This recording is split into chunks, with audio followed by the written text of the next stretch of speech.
सुखी वैवाहिक जीवन और अखंड सौभाग्य के आशीर्वाद के लिए ज्येष्ठ अमावस्या पर सुहागिन महिलाएं वट सावित्री का व्रत रखती हैं। इस साल शुक्रवार 19 मई को वट सावित्री का व्रत रखा जाएगा।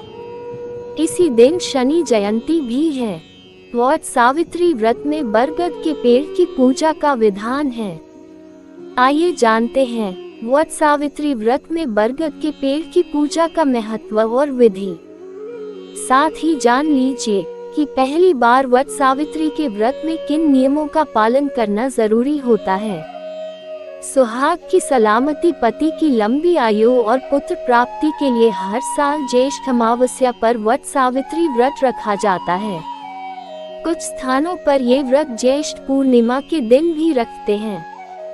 धार्मिक मान्यता अनुसार वट सावित्री व्रत में बरगद के पेड़ की पूजा का विधान है।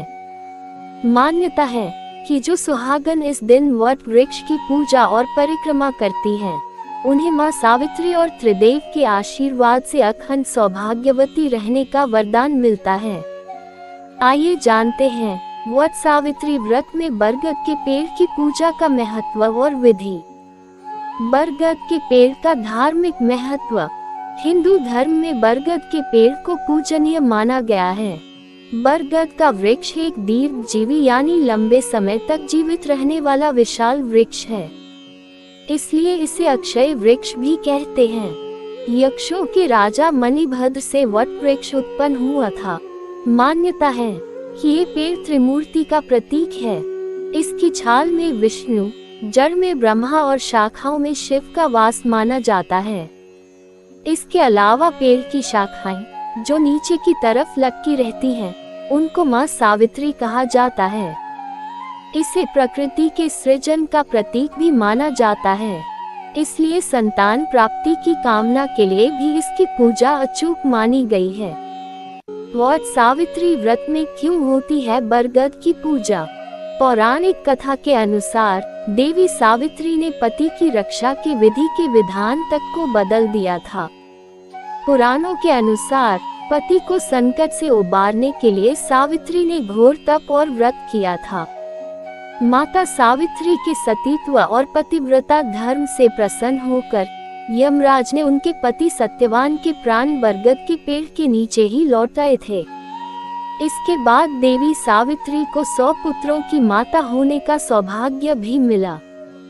उन्होंने सावित्री को यह वरदान भी दिया था कि जो भी सुहागिन बरगद की पूजा करेगा उसे अखंड सौभाग्यवती रहने का आशीर्वाद मिलेगा।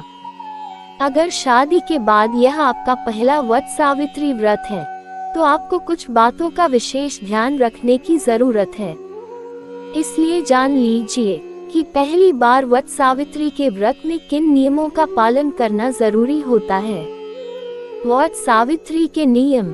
अगर आपकी नई शादी हुई है और आप पहली बार वट सावित्री का व्रत रख रही हैं, तो सबसे पहले इस व्रत से जुड़े नियम और पूजा की जरूरी सामग्रियों के बारे में जान लेना चाहिए।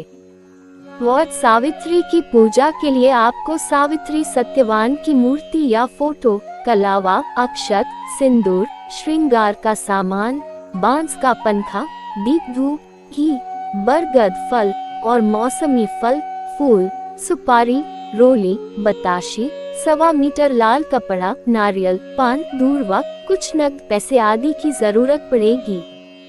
पूजा के लिए जरूरी नियम। इस दिन सुबह उठकर स्नान करें और लाल या रंग बिरंगी साड़ी पहने। इस दिन काले, स्लेटी आदि रंगों के कपड़े न पहने। सावित्री व्रत के दिन महिलाओं को पूरे 16 श्रृंगार कर दुल्हन की तरह सजना संवरना चाहिए। कैसे करें वट सावित्री व्रत में बरगद की पूजा? एक टोकरी में पूजा की सभी सामग्रियों को एकत्रित कर वट वृक्ष के पास जाएं और पूजा के स्थान पर गंगाजल से छिड़काव करें। पूजा में वट वृक्ष के जड़ में जल अर्पित करें और धूप दीप जलाएं। वृक्ष के पास सावित्री सत्यवान की फोटो भी रखें। यहाँ रोली, सिंदूर, अक्षत, पान, सुपारी, फूल, फल, बताशी आदि पूजा सामग्री चढ़ाएं। इसके बाद वृक्ष की 7 बार परिक्रमा करते हुए कच्चा सूत या कलावा लपेटें।